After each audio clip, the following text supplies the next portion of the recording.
Hi guys, it's Dr. Moncrieff from Untitled Plastic Surgery with my wife here, Amber, and welcome to our Facebook Live on breast augmentation. So thanks very much for tuning in tonight.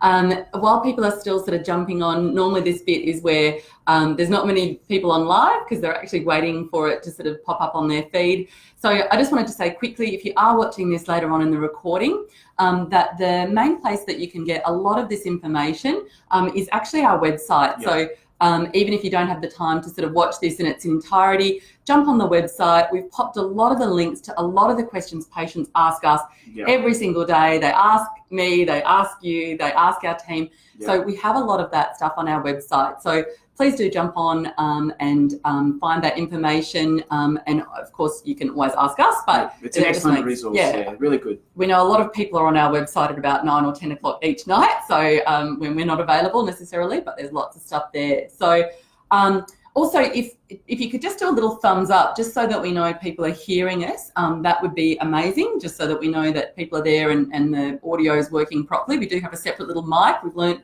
from some of our previous experiences that we need a separate mic. So hopefully you can hear us okay, and hopefully you'll be able to see some of the little props we've got to show you.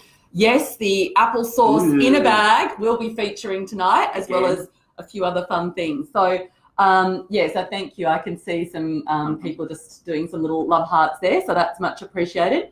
So tonight, obviously you're going to hear a lot from Dr. Moncrieff. So I'll give you a little bit of an intro to him. Obviously he is my husband, so I think he's amazing. And so do our kids, but patients seem to think so too, which is really nice. So one of the things that we talk about at Untitled Plastic Surgery, we've been in practice now just over 10 years, and we talk about our 5-star difference. And we've got lots of Google reviews and things that say 5-star too, but one of the most important things there is that this guy is a specialist plastic surgeon. And what does that mean? Any doctor in Australia can call themselves a cosmetic surgeon. The government says they're going to crack down, but they haven't yet. So this guy did 17 years of training and examinations to become a plastic surgeon, to legally be able to use that title. Anyone can say they're a cosmetic surgeon. And that's not to say that there's not cosmetic surgeons out there that do a reasonable job, and that's not to say no plastic surgeon ever has a complication. Of course they do. But after 17 years of training, and during that training, a lot of in-depth training, particularly in breast and body surgery, all that sort of training. So it does make a difference. Some of the other things that we talk about in terms of our 5-star difference, we're very upfront about costs, and we'll talk about that obviously tonight. We've got award-winning care, and we've just, in the last sort of couple of weeks, won another, 10 awards in 10 days for our team and for the care that we provide our patients, including 2 global awards, which is amazing. We're really upfront about the results that we achieve. So when you look at our website, there's no skinny stock models there. We might have skinny patients, but they're not teenage girls, hashtag mummy makeover when they've not had a baby, let alone surgery. So they're some of the things that make us different. And if you are weighing up surgeons, I would just say to you, please, of all those things, the most important one is that you at least see one genuine plastic surgeon. So like Dr. Moncrieff, but obviously there's hundreds around the country. So make sure you see one of them. So the other thing is that Dr. Moncrieff only does breast and body surgery. So do you do neck lifts? No. Do you do eyelids? No. Do you do skin cancers? No. No. So this is what he focuses on, just breast and body. And how many patients have you operated on the last 12 months, just breast and body? Oh, it's about 330 patients. So it's a fairly big, cohort of women that have come through our practice. And I think, when you just focus on that, you get good at it and you become masterful. And I think that's what our patients want, They come from far afield to, hopefully seek our expertise. So, yeah, a lot of patients. So that 330 women, so that's breast lifts, breast reductions, breast augmentation, and tummy tucks. And obviously there's a lot that have all of those things effectively. We do a lot of mummy makeovers, and about half of our patients come from well outside of Newcastle. And in fact, a quarter now are coming from more than 100 kilometres away. So big shout out if you're watching and you've come from, Adelaide, Canberra, Melbourne. We've seen patients increasingly from all over Australia. So which is great, just waiting for a few more of those international patients, and then we'll know we've really made it. Yes. All right. So what are we going to cover tonight? Okay, so tonight we're going to cover, obviously how the surgery is done. We're going to do the recovery. We'll look at some case studies. We're going to look at some risks and talk about that a bit. And we're also going to go into costs. And then we're going to step into the Vectra room so you can see Jess and Alicia, and we'll go through a few things like that. So we've got quite a lot to cover tonight. So, bear with us, and we'll try and get to the nitty gritty fairly soon. But, there's quite a lot to see here. And I think, obviously the focus is on breast only, but we will also show you a little bit of information on combining breast augmentation, with lifts and things like that. So, yes, stick around. There's a lot to hear, and hopefully you'll get something out of it. So our goal is to help you understand better about options considering breast augmentation surgery. And the idea is, look, we don't mind if you go and see another plastic surgeon, but please see a plastic surgeon, because it takes a lot of training to get to this point, I guess, where we are. And I think at least with having a plastic surgeon, you know that you've got some pretty good insurance on your surgical outcome. Yeah, so I think that's what our goal is, just to help you understand this a bit better. I could see there, Chloe is saying that she's having her breast done this coming week, and she's listening to everything. So hopefully we'll be out of here in an hour. We do have a patient tomorrow morning that sent me a DM when she heard we were doing this Facebook Live saying, please make sure Dr Moncrieff goes straight home. And I said, yep, no worries. I'll make sure he's still in bed and asleep by 9 o'clock. It's all right. He's like going to bed early, so that's fine. But yeah, we're happy to answer your questions. So if you've got questions, just ask them as we go, and I'll try and check every now and then in on the things. And if I don't answer it, please ask it again, because if it's just scrolled too quickly and I haven't seen it. All right, so first of all, why do patients come to you? Why do women come to you for breast augmentation? Yeah, so good question. So really, the four really major reasons that we see is, obviously babies, we see weight loss, we see people who are just born with too small or too little breasts, and also, people who are born with congenital deformities like tuberous breasts, and combinations of thereof. And that's really the main reason why we see our patients for breast augmentation surgery. And, they're often varied, and they often have their own reason for coming. All right. So, yeah, we do definitely see women from their early 20s right through to really their 50s for breast augmentation, but the average is for our patient cohorts in their early 30s. Early 30s, yeah. In terms of how it's done, so where is a good place for people to start? So, as we said before, our website is a great resource for patients, and you can see, if you go into a website, they've got these website videos that are sort of animated videos. They're not too gory, they're not too out there, and it shows the steps pretty simply and pretty clearly. One thing you'll notice, these are American videos. We don't use saline implants, we use silicone implants, and we don't use drains. But it's a pretty good resource for basically explaining, where the surgery's done, via the cut underneath the breast, how it's inserted, and how it's closed up. And, and if you can follow that, I think you can have a pretty good idea of, the surgery. Yeah, so it's definitely worth having a look at those. So just the key points there, silicone implants under the breast. We don't go through the nipple. We don't go in the armpit. Some people just tell us why you don't go through the armpit. Yeah, because the armpit has a lot of bacteria sitting on the surface of the armpit. Sweat glands are obviously in the armpit, and so I really don't like putting incisions there. And also because I like to put the incision in the base of the breast underneath the folds, is because I can seat the implant nice and low and get it to expand up the lower pole. If you're doing it remotely up in the armpit, it's hard to get the bottom of the implant to sit down at the bottom. That's why I don't do it there, and I don't put the incision around the nipple, also because there's a lot of bacteria sitting around the nipple. And again, I don't think you can place the implant really in the right place. Yeah, so if you watch some of those American shows, they often use saline implants, so they put them in, almost expand them up with salt water. Yeah. But we don't use a lot of that in Australia, do we? No. It doesn't give the results. No, we use silicone breast implants, and I tend to use more shaped implants, which is on my next little heading. So we've got two types of implants here.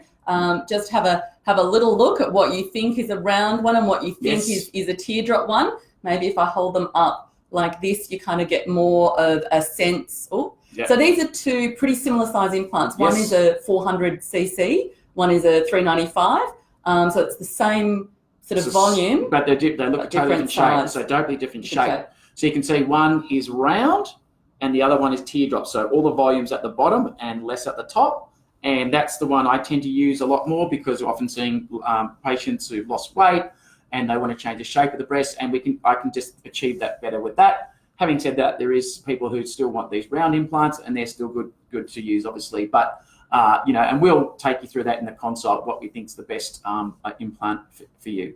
Yeah, so I think, there's no hard and fast rule. A lot of patients, though, say, oh, I don't want the teardrop, I want the round because I want cleavage.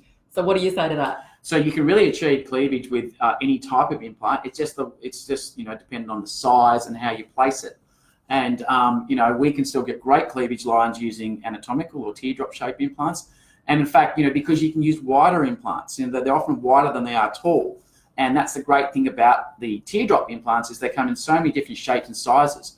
You can customize, I think, more than using round implants, which are round in every direction and have the same diameter. The teardrop implants, I think, do shape the breast better, in my hands certainly, and that's why we tend to favour them. And we'll show you some case studies in a second where you can see very clear cleavage achieved through the teardrop implant. So I guess one question that people always have is, but will they rotate around? And what happens if that happens? So when does an implant like this, so I know cosmetic surgeons love to tell patients, oh no, we've got to use rounds because teardrops can flip. What do you say to that? So again, if they're placed correctly in a very tight, snug fitting pocket, and so when we make the pocket, which is usually what we call dual plane, so that's our next topic for discussion. So the idea is that half of the implant sits under the muscle at the top. Can you just pass me that implant back? So half the implant sits under the muscle, like that, and then the other half sits under the breast, and that's dual plane. And the idea of that is the muscle holds the implant in place and clamps down on it, and the bottom of the breast of the implant shapes the breast, and that's why these are really great. But the implant pocket's got to be very, very snug. So because they are bigger at the bottom than the top, they can rotate, yes, but it tends to be more of a theoretical, I think, problem really than real. And a lot of surgeons can't even pick up if they're rotated or not clinically. So they need tests like ultrasound to determine that. So yes, it is a problem, and we do counsel our patients about it. But I think overall, the benefits of these implants outweigh the risks. Yeah. So if someone tells you no, worry about it rotating, you say yes, but I'm going to a plastic surgeon, not a cosmetic surgeon that does it in 45 minutes. So in the hands of someone that's going to take quite a lot longer than that, the pocket is done correctly. The pocket's going to be super tight. The only exception to that, and I think this is something that we try to counsel women on, is falling pregnant too soon after breast augmentation. So certainly not for 12 months. It is sometimes hard, and we do struggle a little bit. Sometimes patients get very excited when they have new breasts.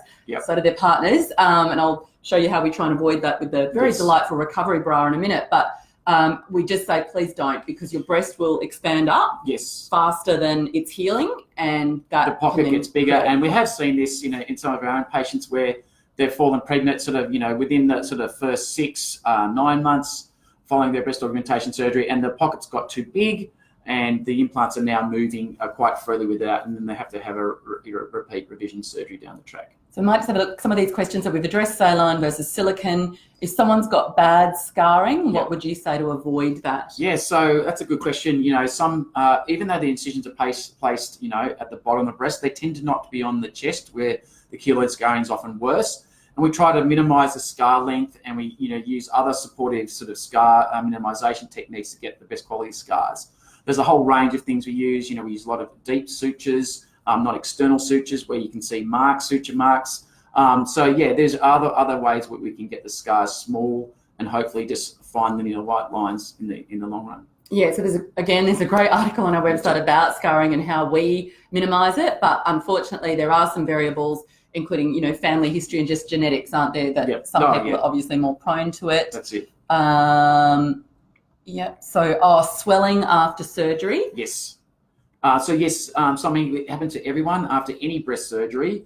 The breast, the breast will swell, and we just tell a patient it usually peaks somewhere between 10 and 14 days. When patients come in, the first dressing changes at 10 days, they look a bit weird because they're swollen. The breasts look a bit high, but that will all settle. And by the time the patient comes in for their third post-op appointment, usually at 6 weeks, a lot of that swelling's gone. But it just goes of its own accord, and you don't need to massage or do anything like that to get rid of the swelling. It just happens through natural attrition. And just taking it really easy. I think sometimes there's a bit of marketing out there that says, you can recover in 24 hours, and that's just nonsense, and it's negligent to tell people that. It's actually not true. So you've got to plan for that relaxation and chilling out, ideally in a cool environment. The hotter it is, you just can't be constantly laying near a pool. No. And obviously you don't want to be in the pool. All right, so another big thing that we get, obviously, with women that have had children or experience weight loss is then, do they need a lift or do they need will an implant do? How do we decide? Yeah, so that's a really good question, said a lot. The thing that we really look at is with the position of the nipple and how low it is on the breast and just how much laxity there is. Because if the nipple's really low, just doing what we call an implant supported lift or an implant associated lift will not get the nipple to magically come up. It actually needs to have a formal, anchor incision lift. And we usually do that first because I think the results are better if you stage it, do the lift first, and get the patient back between 9 and 12 months and have the implant. So occasionally we will do it at the same time as the augmentation surgery, but again, you sort of need a consult to come in and to have it formally assessed. So I guess one of the big factors there is how big do you want to go? A very modest size implant, so, a 290, for example, is a very different thing in terms of gravity than putting a really large implant in.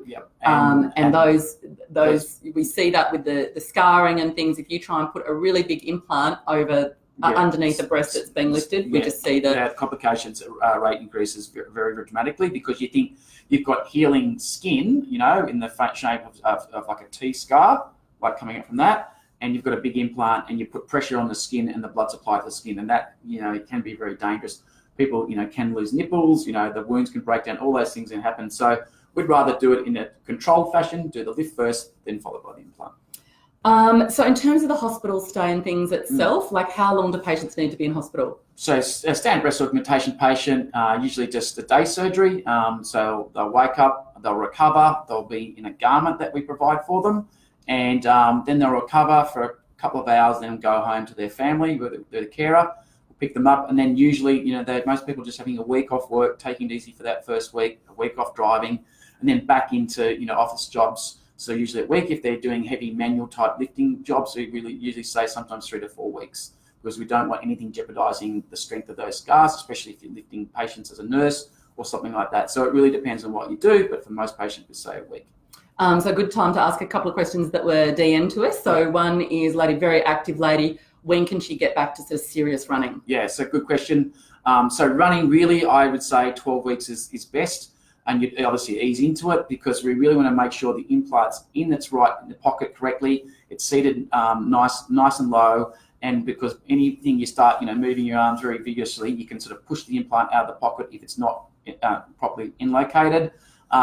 Swimming, again, 12 weeks. Anyone sort of considering sort of high activity, energy sport, really 12 weeks is, the minimum that I would suggest. And what about if it's just sort of a little splash in the pool? Splash in the pool, you could be really it's 6 weeks, and as long as all the incisions are healed, which they usually are. And that's why we say most people have recovered sort of at 6 weeks following these surgeries. But if you're doing heavy, intense sports, it's really 12.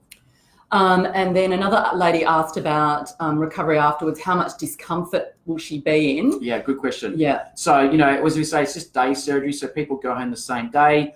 And, most people are a bit sore for the first, 2, 3, 4 days. We give them, strong painkillers, and your anaesthetist on the day will talk to you about that. But, most people are sort of, getting, feeling a lot better towards the end of that first week. And, vast majority of patients are back at a week. So it can't be too bad if most people are back at work at 1 week. But, the regular Panadol is a really good thing. And we give you Valium also to help with the muscle soreness because, 99% of the implants are under the muscle. But really, keeping on top of your pain. So regular Panadol, those things, and not letting the pain get out of hand before you start taking, lots of narcotic analgesics is really key. Yeah, because they can really knock you around those more serious things. And I think people constipation initially think, I'm feeling fine, I won't take any pain relief. And then they suddenly hit a wall and that's too late. Gently is the way to go. Yeah. And of course, our nurse works with you throughout that process. So when patients are coming back in for their post-op visits, Nurse Lacey's saying, okay, so, what sort of activity do you want to be going back to? And she sort of assesses their progress and then whether that is suitable for them or if they need to wait a little bit longer. So there's no hard and fast rules. Everything is customized. You're back here. That's the whole sort of point about, us taking care of you so that you get that expert advice. Yep. All right, so in terms of some of the case studies, so let's jump in and have a look. Now, I will just say it is obviously hard. We're trying to show you this It won't necessarily be fabulously clear, but these are all recent ones that we've got on our Facebook and Instagram. So if you want to go back and have a closer look, you know, for each of these case studies, there's multiple angles, but we won't go through in detail every angle and sort of talk through it. Yep. Or to sort of talk in general about some of these cases. So, and you know, a picture tells 1,000 words. So let's start with this first one. This is a young 23-year-old. Here she is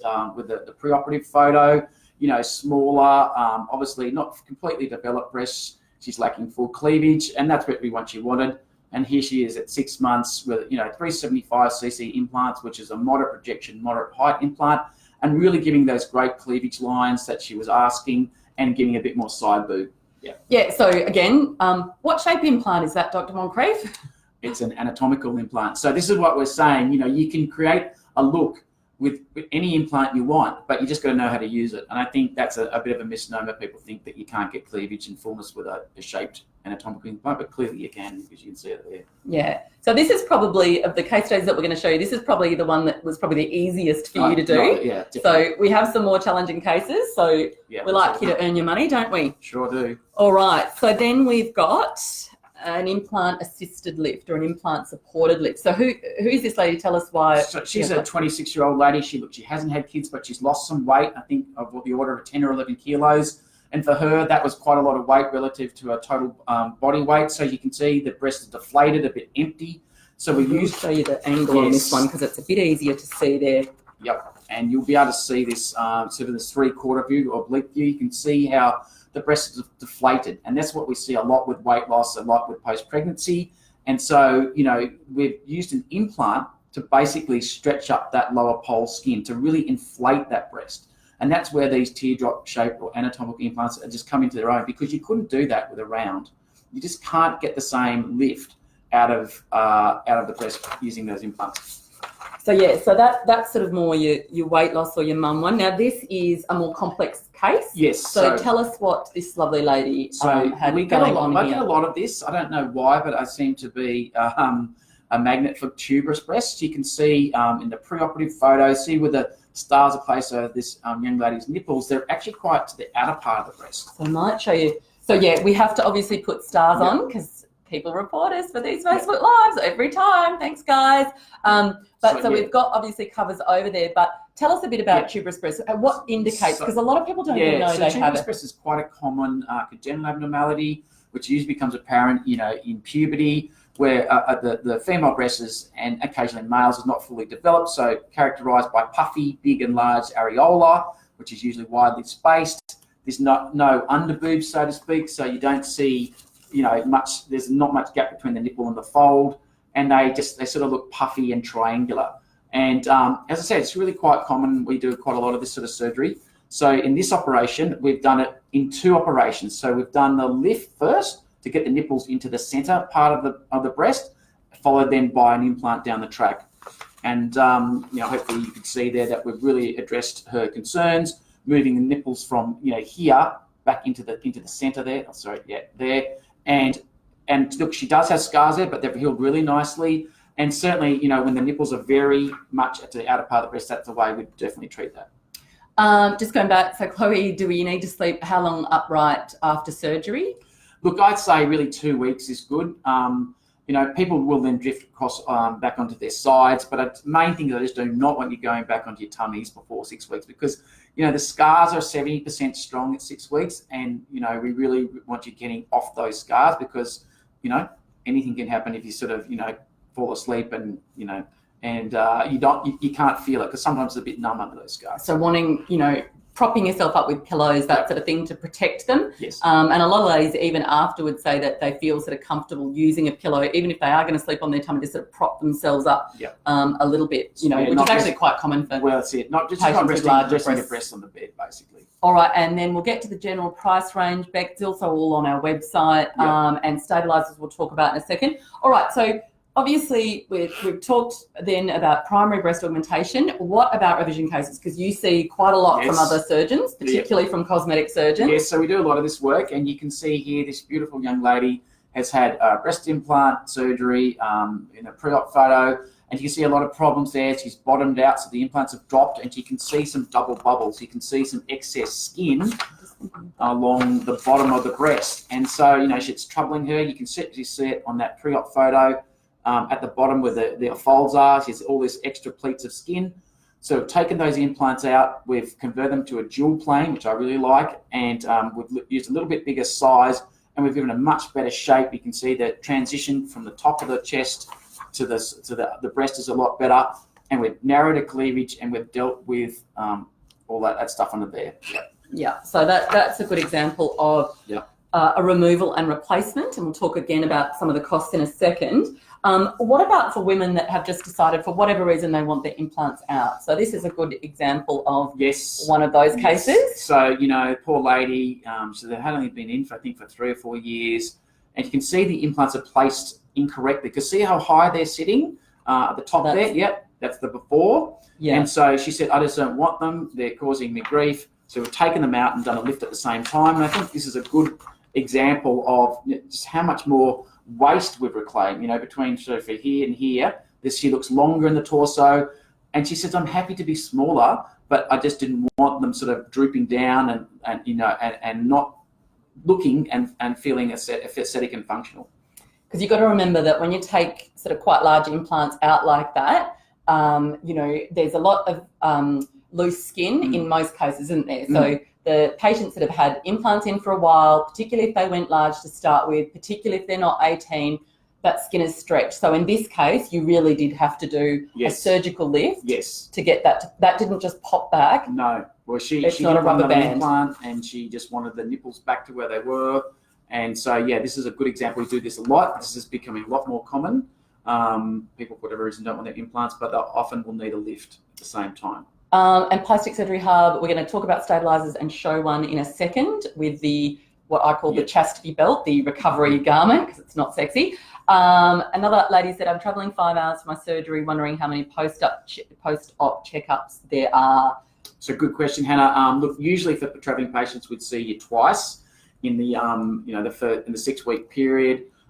Look, definitely once, and Lisa, our nurse, is really good at talking to traveling patients. We're Skyping them or just emailing pictures, because look, if you're going fine, you probably there's nothing more for us to necessarily do. And if you're regularly updated with Lisa, then we'd see but I think once, the big difference is that we're here when you need us. We have a nurse here that's available, and she does regularly talk on the phone and things to our patients. Yep. And they often email her, and she gets back to them at all times of the day and night. Not setting that expectation, Lucy. But all right. So another question that people often ask is, can I have my breast done at the same time as my tummy? Yep. So very, very common. We do lots of this. I do as many as anyone, I think. And you can see this lady, lots of kids. She can get all that excess skin around her abdomen. The breast is deflated. And so we've just inflated a breast there using a shaped implant, got the cleavage nice in the combination with taking out that excess skin and repairing the muscles. Yeah, so again, you'll see a lot of tummy tucks on our social media. I looked up the numbers today. You've actually done 80 in the last 12 months. Oh, wow. And so many of those have had either a breast reduction and lift or breast augmentation at the same time. So King of Mummy makeovers. Well done you. A lot of them are mass weight loss patients too. It's not just for mums, but obviously we do a lot of mums as well. There's a great video that we did a few months ago. It's on our YouTube channel and stuff. All the links are below. But if you really want to get to the nitty gritty of tummy tucks and mummy makeovers, I'd say definitely watch that one. All right, so case studies. So that's sort of all the kind of the fun results, stuff, the results, but obviously it'd be negligent for us not to talk about some of the risks, some of the downsides of having surgery. So what are the general risks of surgery and specific ones for breast? So when we talk about these surgeries, we always talk about the risk, and we go through this in some detail with you. We always talk about the general risks of any surgery. So firstly, of having an anaesthetic, and the anaesthetist will go through with that in some detail. But there are things like having a reaction on the anaesthetic and that type of stuff, which really is more pertains to them. But then the general risk of surgery, obviously bleeding, infection, and scars are common to anything that we do under the knife. So we talk about that, and then more specifically, we talk about wound healing and how long it takes for scars to be strong, and then things more pertaining to your breast. So it's nipple sensitivities, asymmetry between the nipple position and the size and the mound of the breast, And, we go through all of those things in some detail so that people can really be well apprised of the risks. And the vast majority of people, they have none of these problems. But as Amber said, we really need to, would be negligent not to discuss all of them, with some focus. Yeah, and I think, again, you'll hear some people sort of talk about, fast recovery or whatever. I just think you're better to be worst case scenario, and then, hopefully it's not. Yeah. The other really hot topics in the media at the moment, and obviously we haven't addressed it on our website, but just for you directly, what is ALCL? So ALCL, and I'm sure everyone's may have heard about it, but it's a rare form of lymphoma that can be associated with some breast implants, and more specifically, it's the highly textured implants. There's been a lot of media attention about this, and there's been a recent publication by some Australian plastic surgeons looking at the rates of, the risks of this rare lymphoma. And for the implants that we use, it's about 1 in 36,000. Now, you've got to remember, though, that rate is produced by 80% of cosmetic surgeons and only 20% of plastic surgeons. And the vast majority of implants put in are done by plastic surgeons. So that sounds, fairly high, 1 in 36,000, but I don't think the craft group that I represent is really responsible for them all. So that's an interesting statistic. And, you got to think, some of the cosmetic surgeons are putting them in theatre, in operating theatres that don't adhere to really strict sterile, conditions. And so the implants might be going in with some bacteria on them, setting up an inflammatory process, which then over many years can, in certain individuals, lead to this very rare lymphoma. I might say that there is curative, this lymphoma, in 90% of cases by just taking the implant and the capsule out. So I'd really say if this is something that you are concerned about, we have a really great article. I personally update it. I go through every time the TGA says something about this, I update that article with the latest information. The TGA actually did suspend some implants earlier this year that were at very high risk. They are not the implants, absolutely not the implants that we use. Yep. And so the ones that we use, that 1 in 36,000, of which 80% were due to cosmetic surgeons. So I just think you've got to weigh those risks when you're sort of understanding that. Yeah, and look, it's something that we do go over with our patients in some detail in the consult, because it's out there and people want to know about it. Other hot topic, particularly on social media, where the sort of evidence is a little bit murkier, is breast implant illness. So what do you think about breast implant illness? Yeah, so breast implant illness, again, is something that's a lot in the media, and it's something that patients want to know about, and we do, again, discuss it at some length. So it's, it's a variety of symptoms and signs that people may feel are attributed to their zircon breast implants. And we take it very seriously in our clinic. We go through patients in some detail about, there's a certain group of patients that the implants are not suited to, the patient's not suited to their implants. And for a variety of reasons, whether that may be an autoimmune disease that was undiagnosed, or whatever, they feel as though that they're, lethargy, fatigue, and muscle ache, and joint ache, and all those things are attributable to the implants. And for some of these people, taking the implants, helps those symptoms. And for some people, it doesn't. So, look, the evidence is certainly mounting up that there might be something in this, but it's not hard and fast, and there's not this really well-established causal relationship between implants and these symptoms. But if you've got concerns about that, take them out. It's no problem. And we do a lot of, removal of implants and capsules for these reasons. Yeah, in saying that, not many of the ones that we remove are ones that we've put in. Oh, no, this is... I think, so I think a lot of the patients that come to us kind of understand the broader issues in relation to BII. Yep. And probably, a bit more understanding that there are other causal factors, and certainly the ones that have come to see us, when you've ordered a battery of tests, it's undiagnosed, and it's uncovered other issues. That's right. All right, so we've addressed that. So cost, this is the thing that people constantly ask about.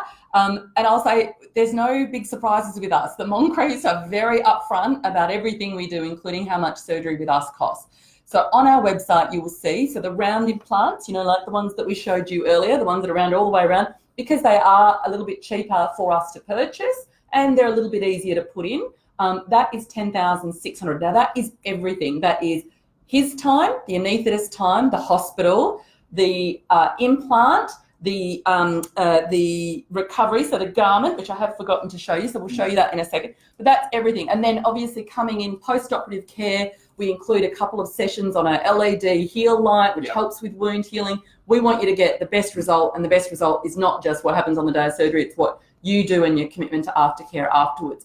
So it's another $1,000 on top of that if you want the anatomical implants, which is those ones, just because they're more expensive and they do take that little bit more time to place in theatre. Yep. So that's an extra $1,000. In terms of then combining it with other things, so if you want a lift and an implant, as Dr. Moncrieff said, often done as a two-stage, so 2 operations, $25,000. Removal, if you're just having them just totally out, you don't need them lifted, it's from $6,500 if you have insurance and you meet those criteria. So you meet the Medicare criteria, which triggers your health insurance, and we have the other combinations if you don't on the website. Now, removal of your old ones, even if it's for medical need, and replacement, it used to be that it was a little bit easier to get the Medicare item number. That changed last November. It is now really hard to get the Medicare item number. And so we just say, assume from $18,000. I think a lot of people just think, oh, it's just simply a matter of cutting open and removing it. It's a hard surgery. It's actually it's a lot more complex than that. So, and then of course, because the health funds and things are not helping then with your hospital costs and your implant costs. Implants and all that sort of stuff. So that is from $18,000. So please, I would just say it is a heck of a lot more expensive to get it fixed than having it done it right the first time. So please go to someone that does this a lot and is competent and is a plastic surgeon. Again, it doesn't have to be him. Great if you want it to be him, but just choose someone that's competent. In terms of payment plans, again, a really hot topic. We've got a really good article on our website that summarises all of this. We allow people up to 6 months before surgery to pay it off in instalments if they want to do that. So for some people, just for budgeting, they find that a lot easier. Obviously, we accept things like credit cards. People get personal loans. The other thing is there's a number of services out there, payment plans, which you can then pay off after surgery, TLC, MAP credit. There's a few different ones out of there. We have patients that use all of them. That's definitely an option if you need help with finance. In terms of next steps, so I'll just go through this, then we'll just answer some final sort of questions. But next step, so the next consult with him is March, which sounds like a really long time away. Obviously, we've got a couple of weeks down over Christmas. But if you are really sure you want to have breast augmentation, and particularly if you're keen to have it at the first half of next year, then book a Vectra, which we're going to show you in a minute with our practice manager, Jess, and what will be our acting practice manager, Alicia. It's only $50. It comes off the cost of the consult with him if you do proceed. But the great thing is you can book one of those online right now. You can get on tonight and book it. It's only $50, and you can normally get it within the next 2 weeks. And once you do that, if you are really sure you want surgery, well, Jess and Alicia have access to his diary and they can fast track an appointment if that's really what you want to do. And we're not saying rush because we think these are sort of serious things, but if you are sort of determined and you're like, well, the guy down the road can see me next week, hot tip, don't choose that guy. The guy that can see you next week, don't choose that guy or girl. That's not the person you want. The person that you want is someone that actually has a bit of a waiting list. So you can do that. In terms of more information, on our website, bottom of the website, little contact form. It says, what are you interested in knowing about? Send us a thing, just say, I want to join up to the mailing list, and click breast augmentation. You get tailored information about breast augmentation, which can be quite useful. Also some great forums out there. There's one run by a group called Plastic Surgery Hub. A lot of our patients are on it. And again, that link is in the description. Second opinions, absolutely. If you want a second opinion, just make sure it's from a real plastic surgeon. People that are not real plastic surgeons are GPs that call themselves cosmetic surgeons, general surgeons, which call themselves cosmetic surgeons. None of those are plastic surgeons. So they've got to have the letters FRACS, and not just that, because that could mean that they're a surgeon in any field. It could mean, they're an ENT. But it must be FRACS, which means Fellow of the Royal Australasian College of Surgeons, in brackets PLAST, which means plastic surgery. So that's how you tell them. Questions we'll go to now, and then we'll jump back into to visiting Jess. Just quickly, so the garments. So talk us through, these are the very sexy garments, as I'm saying. We just don't want you falling pregnant initially. So this is going to help with that. Yes, it is. So that's our sexy garment that we use. And the idea of that is it provides the lady support and reduces swelling, it reduces pain, it increases their comfort. And, people feel secure in it. And it's a little bit like a security blanket, I guess. But it really is helpful for all those reasons. And we do have several different types. So this is a more traditional sort of post-op garment. We now are using some lighter weight ones, particularly for those that are mum or weight loss patients that need that implant really to force up that skin. So we're using a sort of a lighter weight one. Yep. Tell us what this interesting device is. So this is a stabilizer, and we're using a lot more of these because we're finding that patients can get their implants, the idea of dropping and fluffing is where the implant, drops into the pocket and pushes out or fluffs out the breast. And the idea of that is it just puts downward pressure on the top of the implant and pushes it down the chest wall, because when the muscle is initially cut and the implant goes in, it sort of clamps on and it sort of stops the implant from really going down into the pocket where it needs to be to expand up the lower pole. So it really forces that down. And if you want to know more about drop and fluff, again, we've got a great article on the website with some photos. Yep. I will tell you that as someone that is on the Instagram page, and our girls help manage it as well, but straight after breast augmentation, people tell us that their implants are not big enough, they're not shaped enough, they're too much frankenboob, it's right up the top here. All of that is a process of natural healing. Yep. Obviously, things like this help with that, but don't freak out. It's normal to have frankenboob. It's normal to think that they're too small or they're too big. But please read that article about drop and fluff if this really might be you. All right, so... sorry, questions. Okay, so fat transfer. Yes. So I don't want implants, I just want some fat transfer. So as hopefully some of you have seen our video plus our Instagram posts on the fat transfer. Now, this is simulating a fat transfer. This is applesauce in a bag, and this is basically the consistency of fat when we put it into a breast. The problem with this, it doesn't have any structure. It's just loose and it conforms to the shape of the bag, whereas this has structure, shape, and form. And, people talk about using fat to, augment a breast. The problem is it just doesn't hold its shape properly, I think, over time. Whereas this thing, it doesn't change its shape, unless it's, got capsular contracture or something like that. But, its shape is its shape. Whereas this, again, just is sloppy and has no real form to it. And so that's why, yes, for modest, increases in breast size, you might use fat transfer. But where I use it particularly is in combination, like a hybrid breast augmentation and fat transfer procedure. And that's when it's really good. And sometimes with lifts as well. The other big problem, so this is definitely not fat. This is just applesauce in a bag, but it's a fairly similar colour and consistency. But the other problem with fat is that when it's actually taken, so it's liposucked. Sorry, I'm not a doctor, but I'll explain it in layperson's terms. But it's taken from one part of the body because you liposuck it out and you put it somewhere else. What often happens to that fat? Well, the fat sometimes dies, and look, that's where we've got to overcorrect it. So often by 30%, because we know that if we follow these patients long enough to the period where their swelling has gone down, are you actually looking at fat or are you actually looking at swelling? But, they often have an attrition rate of, 30, 40%. So some of the fat will die. So that's why it's good to use it in sort of modest amounts in combination, I believe, with an implant rather than, just trying to increase the breast size. And a lot of people doing this a lot will say that you need multiple fat transfers to get, even, a cup and a half difference. Yeah, and it might only last a couple of years. So if you're really into that topic, check out that video, links in there. But it doesn't really shape and it might not last, is the summary. Okay, so we've talked about the recovery. Will I be able to breastfeed? Another really common question. Look, it depends on you a bit, but yes, you should, because all the implants are pretty much placed under the muscle, and the muscle does not interfere. Obviously, putting them in under the muscle doesn't interfere with the ductal structures, coursing through the breast going to the nipple. So many of our patients have gone on to successfully breastfeed, and I think most people would say this, that the answer is in general yes. And so again, on the website, great article. There's actually a photo of a patient of ours who's gone on to have a couple of babies since her breast augmentation. But of course, there's some women that won't be able to breastfeed whether they have an org or not. And they won't know that until they try, and then they might say, well, it was because I had a breast augmentation, but maybe it was just that was always going to be a struggle. There's no sort of antenatal, anti-pregnancy, before pregnancy test to say whether you could breastfeed or not. So that's a good point. On the subject of, and we are big breastfeeding fans, we've got 3 little kids. I breastfed until I had some issues, but so you do spend the time to try and preserve it because we value it if you're able to, and it's something that you want to do. So talking of babies, I want babies in the future. Should I wait or should I have them now? Yeah, very good question. So I really say to patients, if it's in the next couple of years, I think, you probably should wait, because like you're going to definitely have changes in your breast. Certainly within the 1 year, I would never even think about doing, and probably 2 years.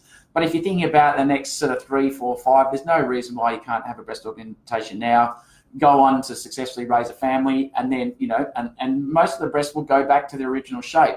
It's just that if you put on lots of weight during those pregnancy and it doesn't come off, then the breast can change shape, and you might be looking at a revision down the track. But yeah, I would say to patients, just depends where you are and where you are in your sort of family planning. Yeah. So I when other women ask me, I always say, "Are you having more kids, or are you going to have kids?" And if they say, "Yeah," in the next few years, I say, "Don't do anything to your breast. Let's fix it all at the end. Yeah, just let's just do it in one hit." We talked about combining it with a tummy tuck. How long after weight loss surgery for a breast lift and or implants? Yeah, good question. We get this asked a lot. I really would like patients to wait sort of 12 to 18 months, and so that their weight is really nice and stable before embarking on, a breast lift after weight loss. Because, the weight is not yo-yoing up and down. You're not getting huge changes in the breast size and volume and, position of nipple, etc. So 12 to 18 months is a pretty good general guideline.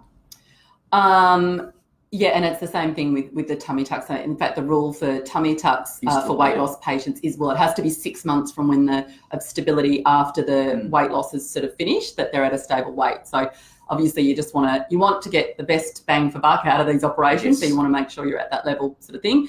How long is the stay in hospital for implants? So 1 night, Kate, as a general rule. Yeah. Chloe, can you still wear an underwear bra after surgery? Yeah, of course. And we want women to wear underwear bras because it supports the breast and, it helps reduce the impact of gravity. Gravity is always pushing down, and we want our reduction patients and our augmentation patients to wear underwire supportive bras. Yeah, so again, that's something that Lacey talks to you about in your post-operative period. 6 weeks is that minimum, and then she talks to you about whether you're actually ready for the bra, and then our patients then want to go a bit silly and go and spend a whole lot of money sometimes over the road at bras and things, but we just sort of say, your breast will still settle more from there, so don't go and spend huge amounts of money on $4,000 on bras, which we have heard of. The hidden cost of Moncrieff magic. If I was to have a breast augmentation, a mummy maker with augmentation, would this fix saggy legs? Well, not a mummy makeover in itself. Obviously, there's other things after 45 kilos weight loss. Well, that's amazing. So that is a fantastic effort. We definitely have mass weight loss patients like that, and they come tummies, thighs, all that sort of stuff. Yes, we don't do the legs necessarily at the same time. If it's you need sort of the outer part of the legs, doing a circumferential abdominoplasty, sort of all the way around, that will sometimes address the sort of laxity and loose skin on the outer thigh because it pulls up. It's like a body lift. So yes, depending on what you need, but again, it's best to come to a consult. So that's a much more sort of complex thing than a Facebook Live is going to address. I love to see all these patients, including the one that was up for tomorrow morning. So thank you for that little message. Yes.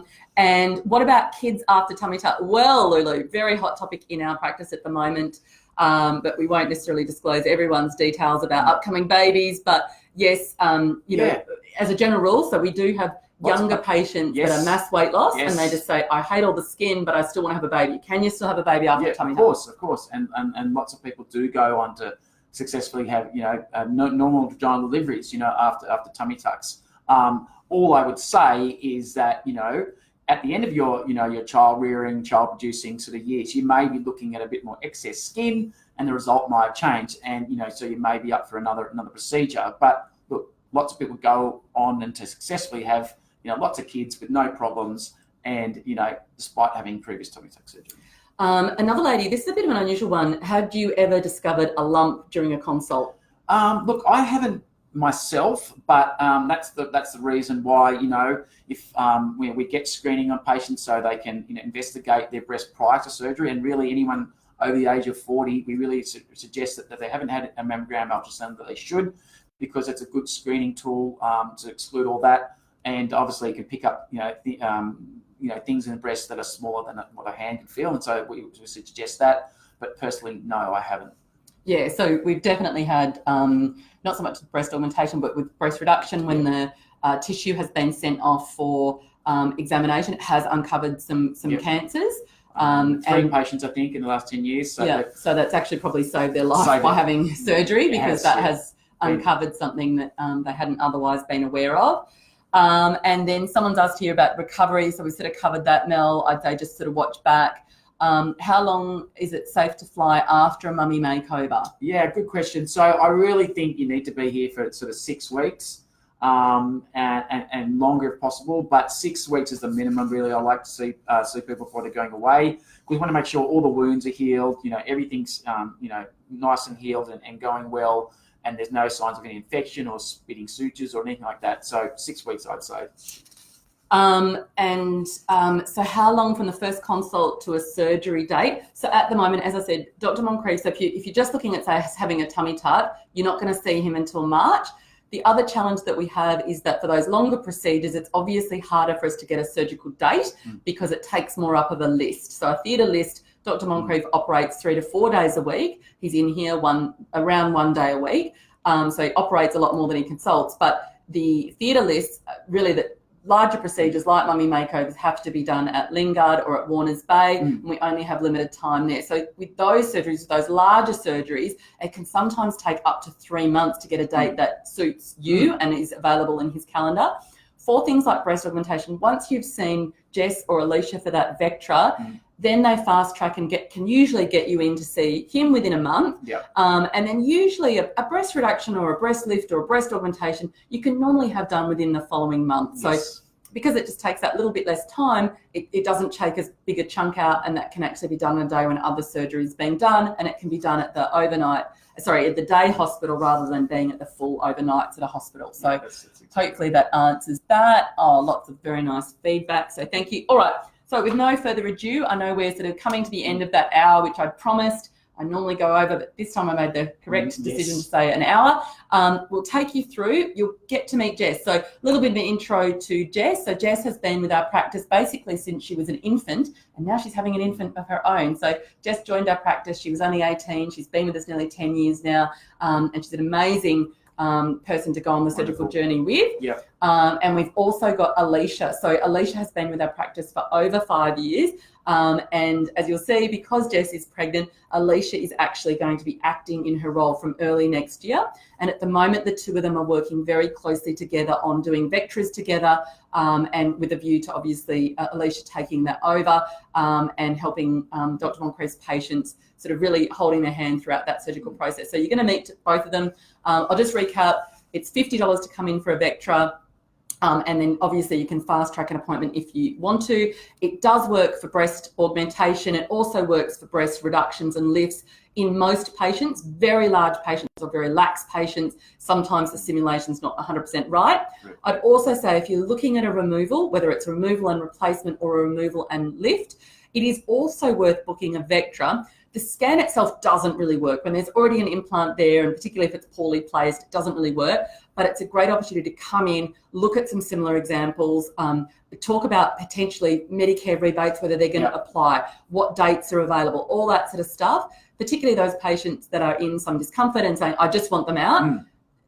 Don't wait till March, book a Vectra, come in, and that way you can get through a little bit faster. So the only, and mummy makeover patients, because it's got that breast component, come in as well. I would just say if you just want a straight tummy tuck, then you just need to book a normal consult. And at this stage, we're sort of booking sort of now actual surgeries, particularly for those large ones, sort of well into March. So even if you saw us now, it's difficult to get that surgery before then just because of that availability. So we'll duck in and you can come and say hello to the girls, and I'll just quickly show you how the Vectra works, and you can check it out for yourself. So sorry, we're taking the mic and we're roving.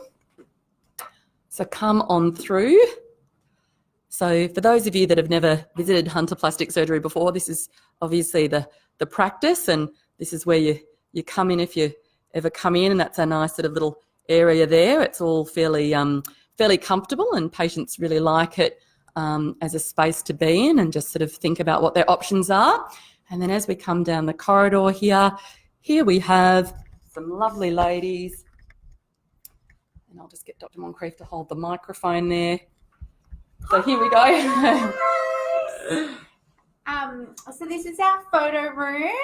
the Dr. Moncrieff and Amber have been done very well carrying the laptop down the corridor. So this is our photo room. So this is the famous blue wall that you've just seen in all our before and afters. We take all our before and after photos in this room, as well as do the surgery simulation. So obviously, now that I'm pregnant, Alicia is going to be helping more and more with doing these simulators. So we get you into this room. This is the Vectra machine. So what we do is we get you a little bit undressed. The Vectra is going to take a series of images of the body. It is then going to basically upload it to the computer screen so we can actually see your body. So coming around on the computer screen, it's going to build that body. It's going to show us what different size implants look like on yourself. So it means that we can have a little bit of a play around with different size implants. Obviously, when we do the real life Vectra imaging, you don't have stars on your nipples. This is purely just for the live demonstration. But it's a really good tool for you to be able to actually visualize and see what those implants might look like on yourself before you commit to buying. So which is the before and which is the after, just so people can tell? So you've got your before here. So obviously, smaller breast, and you can see in the after, larger breast popping out, and then again, same from that front image. And so one of the things that patients often ask us is, is it going to look exactly like that after image? And what would you say to that, Jess? I would say what you're going to get in real life is going to be a lot better. So it is just a tool that gives you an idea of what it might look like. But as you can see there's not a heck of a lot of cleavage. It's just showing an increase in volume. But, the actual results, particularly as you've seen tonight, a lot more cleavage. So how does someone book again, Jess? So you can book in to see us. We've still got some appointments this year and early next year. So it's $50 to see us for a simulation, and then that $50 goes off the consult fee with Dr. Moncrieff. It is a lot easier to get in with us. We can get the ball rolling for you, and then we can get you in to see Dr. Moncrieff. Excellent. Well, guys, I think that's sort of bringing it to an end. I think, hang on, I'll just double check if there were any more questions. Can the Vectra be done online? No, you do need to be here. You don't actually need to put your breasts in the machine, but you do need to stand next to the machine. But you can have a chat with Jess or Alicia on the phone instead. So it doesn't matter if you haven't had a Vectra before. It is just worth, we have some information for travelling patients on our website. The link is in the description for this event about what to do. So basically, we just like you to send some photos, and then Jess will give you a call and talk about what the options are. Obviously, in the Vectras, Jess and Alicia aren't talking about the clinical aspects. They're just talking about, this is the simulation based on the parameters that Dr. Moncrieff has set, and they'll show you some before and afters that are available, and talk about things like cost. But it's that sort of nitty-gritty of what exactly can be done for you, what your goals are, and what some of the risks are and things that you have to talk about with Dr. Moncrieff. Sorry, is it actually scrolling down there? I think that's it for the moment. If you've got other questions, just pop them in and I'll try and answer them with Dr. Moncrieff later on tonight, although he does need to be in bed by 9 p.m. Pretty soon. So time is running out. So Yes. she is. So we're very conscious of that. Don't worry, I'll make sure he's in bed early. I hope that's really helped you guys tonight. And no matter where you go, final message, just choose a real plastic surgeon. Thanks very much for joining us. Bye. Bye.